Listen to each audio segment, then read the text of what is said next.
ওরও তোমাকে জেলে যেতে হলো, গিয়ে দেখলো ওখানে কয়েদি তো ছাড়ো, অফিসার তোমাকে খাবার সার্ভ করছে। Funny right? সেদিন আমরা চলে গেছিলাম west Bengal 40 the jail restaurant of দুর্গাপুরে। ভিতরে গিয়ে দেখি সত্যি লকআপ লকআপ একটা ভাইবস আছে, অ্যাম্বিয়েন্সটাও দারুণ আর রুফটপও আছে। তোমরা চাইলে টেবিল চেয়ারেও বসতে পারো, নিচেও বসতে পারো। আর এটা হচ্ছিল রুফটপ ভিউ যেখানে আমরা বসেছিলাম।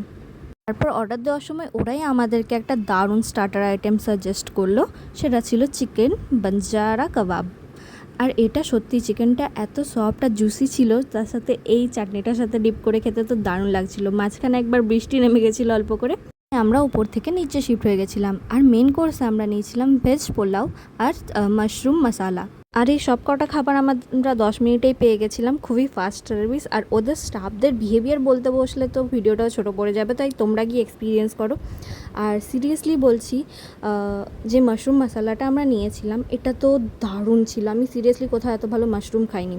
তো বাকি তোমরা গিয়ে ট্রাই করো, ঠিক আছে? আর এরকম আরও ভিডিও যদি দেখতে চাও তাহলে বায়োতে লিঙ্ক আছে, আমার ইউটিউব চ্যানেলটাকেও সাবস্ক্রাইব করে নিও, ওখানে এরকম তোমরা অনেক ভিডিও পাবে। আর লাস্টে আমরা একটা থামস আপ নিয়ে নিয়েছিলাম। আর এরপরে আমরা বাড়ি চলে আসি। বাই।